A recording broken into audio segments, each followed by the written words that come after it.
오늘 요한계시록 말씀은 두아디라 교회에 보낸 주님의 편지입니다. 두아디라는 이 같은 아시아에 속한 에베소, 서머나 버가모에 비하면 크기가 작은 성읍인데요. 두아디라라는 이름은 이 기원전 280년경에 니카토르에 의해서 군사적 요충지로 건립되면서 이름이 지어진 것입니다. 그리고 기원전 190년에 로마군의 침공으로 점령되어 로마에 복속되었습니다.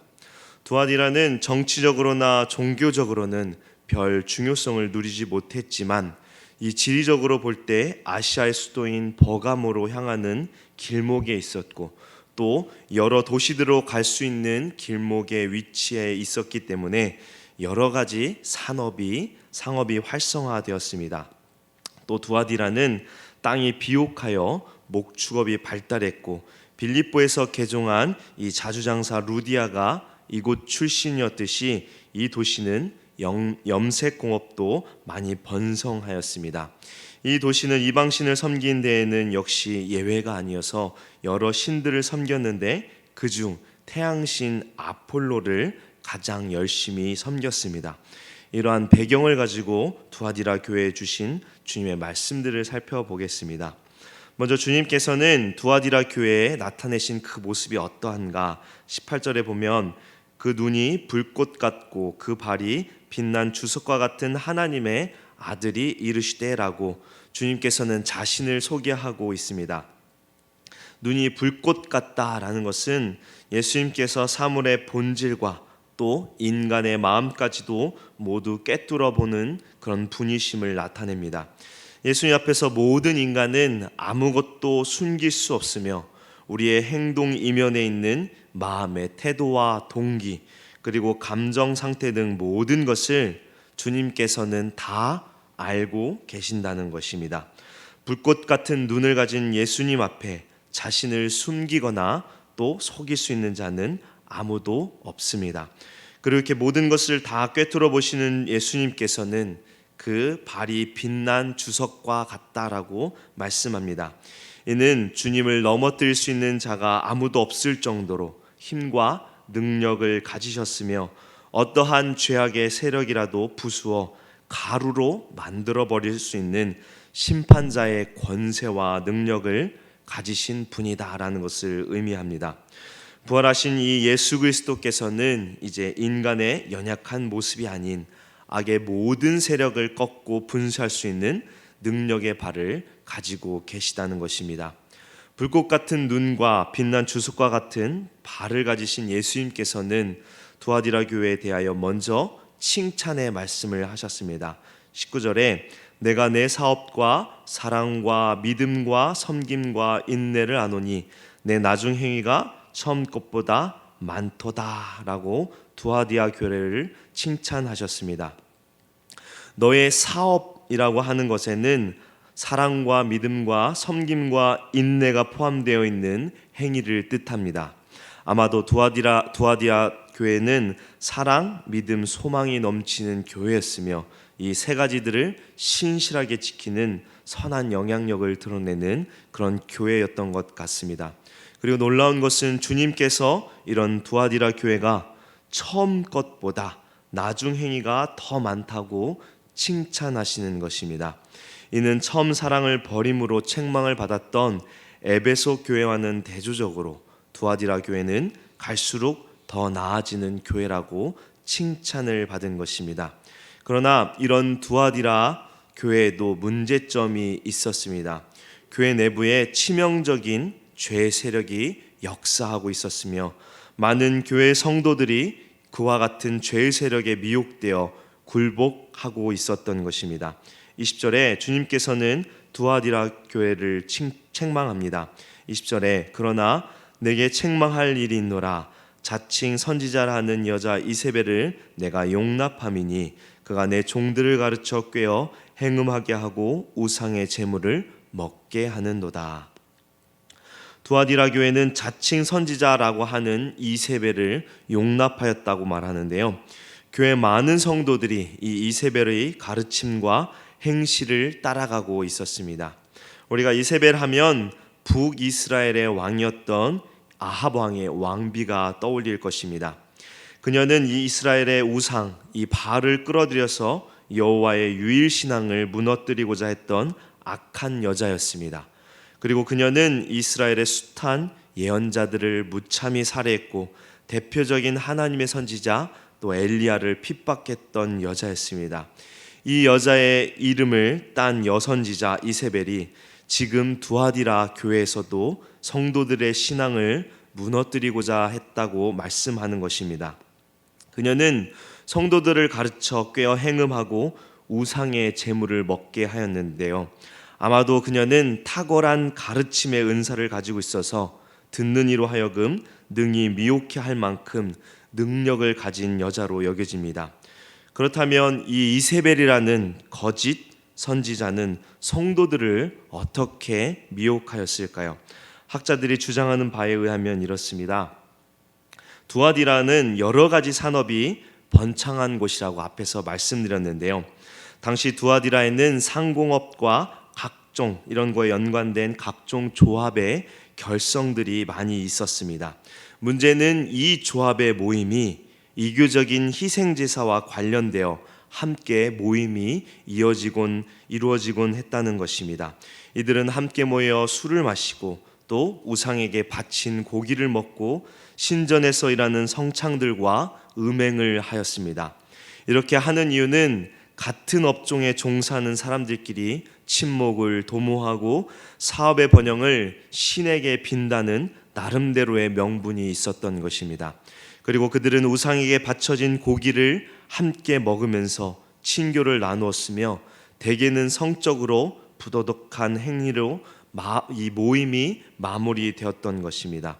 그러나 교회 다니는 성도들은 이와 같은 형태의 삶을 도저히 살 수 없으며 그와 같은 조합에 동참할 수가 없었습니다. 그러나 두아디라 지역에서 상업을 해서 먹고 살고자 한다면 그와 같은 모임에 또 동참하지 않을 수가 없었습니다. 이 바클레이가 그의 주석에서 지적한 것처럼 그와 같은 모임에 동참하지 않는다고 하는 것은 직업적으로는 자살 행위를 하는 것과 같았던 것입니다. 두아디라에 있는 성도들은 이러한 상황에서 갈등할 수밖에 없었는데요. 왜냐하면 성도여도 먹고 살아야 하는 문제, 즉 일을 안 하고는 살 수는 없었기 때문입니다. 그렇다고 말씀대로 살자니 자신을 압박해오는 세상의 세력이 너무나 크게 느껴지는 것입니다. 이런 난감한 상황에 처한 두아디라 성도들에게 이세벨이라고 하는 여선지자는 해결책을 제공해 주었는데요. 그녀는 교회에서 신앙생활도 잘하고 세상에서 성공한 삶을 살 수 있는 길을 제공해 준 것입니다. 그녀의 해결책은 무엇인가 하면 교회에서는 성도로서의 신앙적인 삶을 살고 세상에 나가서는 세상의 기준을 따라서 살라고 가르쳤습니다.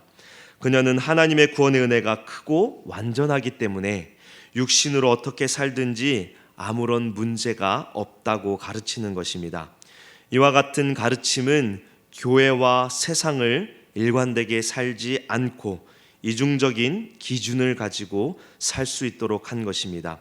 세상에서는 세상의 기준을 따라서 열심히 활동하다가 교회에 와서는 예배하거나 봉사하는 일, 헌금하는 일에 열심을 내면 아무런 문제가 없다고 여기는 이 사람들, 이런 성도들에게 갈등할 필요가 없도록 그들에게 가르침을 한 것입니다. 그러나 예수님께서는 이런 가르침을 따르는 자들에게 21절에서 23절에 책망과 경고의 말씀을 하십니다. 회개의 기회를 주어도 돌이키지 않는 자들은 침상에 던지겠다고, 즉 질병으로 치겠다고 하셨으며 그래도 회개치 않으면 큰 환난에 던지고 사망으로 그들을 죽이겠다고 경고하시는 것입니다. 그러나 주님께서는 24절에 이러한 혼합주의적 그리고 세속주의적인 가르침을 따르지 않고 믿음을 지킨 자들에게는 다른 짐을 지우지 아니할 것이라고 격려하십니다. 그리고 25절에 믿음을 지킨 자들에게 끝까지 믿음의 순수성을 지키라고 권면하십니다. 주님은 계속해서 26절에 믿음을 끝까지 지키는 자에게는 만국을 다스리는 권세를 주시겠다고 말씀하는데요. 성도들이 세상에서는 믿음 때문에 온갖 어려움을 겪지만 새 하늘과 새 땅에서는 만국을 다스리는 주님의 이 왕권에 동참하도록 하시겠다고 약속해 주시는 것입니다. 주님의 왕권은 27절의 말씀처럼 철 지팡이로 질그릇을 두드려 쉽게 깨트리는 것처럼 막강한 권세를 가지고 세상을 다스릴 수 있게 해주시겠다고 하는 것입니다. 이것은 거의 무소불위의 권세를 말하고 있습니다. 또한 예수님께서는 이기는 자와 끝까지 주의를 지키는 자에게 새벽별을 주시겠다고 약속하시는데요. 여기서 새벽별은 예수님 자신을 뜻합니다. 요한계시록 22장 15절에 보면 예수님께서는 자신을 광명한 새벽별이라고 소개합니다. 즉 예수님 자신을 우리에게 주시겠다라고 말씀하는 것입니다. 이것은 승리한 성도가 예수 그리스도와 더불어 영원히 누리게 될 복된 연합과 교제를 의미하는 것입니다. 비록 세상에서 인정받지 못하고 많은 환난을 겪었다 하더라도 그날에 하나님의 아들 예수 그리스도를 만나게 되면 그는 우리들을 안다고 하시고 기다렸다라고 하시며 나와 함께 영원히 기쁨을 누리자라고 하실 것입니다. 세상에서 믿음을 따라 사느라 환난과 고통, 어려움을 겪는 자들이 주님의 나라에서는 왕노릇하게 될 것입니다. 우리는 이와 같은 주님의 약속을 믿고 이 세상 속에서 우리에게 주신 믿음을 끝까지 지키며 나아가야 할 것입니다. 세상은 우리의 신앙을 세상의 원리와 또 대세를 따라 살도록 혼합주의 신앙을 가져도 괜찮은 것처럼 끊임없이 유혹합니다. 그러나 주님은 우리들이 온 마음과 뜻과 정성을 다하여 하나님을 섬기기를 원하시며 교회에서나 세상에서나 동일하게 말씀의 원리에 따라 살아나가는 것을 원하십니다. 비록 그 길이 어렵고 손해나는 길이어도 우리는 그 길을 걸어가야 합니다. 그럴 때 주님께서는 만국을 다스리는 권세를 주신다고 했고 새벽별을 주신다고 약속하셨습니다. 우리는 이 약속을 굳게 붙잡고 두아디라 교회에 주는 오늘 말씀을 기억하며 오늘 하루도 세상 속에서 말씀의 능력을 나타내며 살아가는 우리 모두 되기를 주님의 이름으로 축원합니다. 함께 기도하겠습니다. 이 아침에도 우리를 깨우시고 또 말씀을 듣게 하신 주님 감사합니다.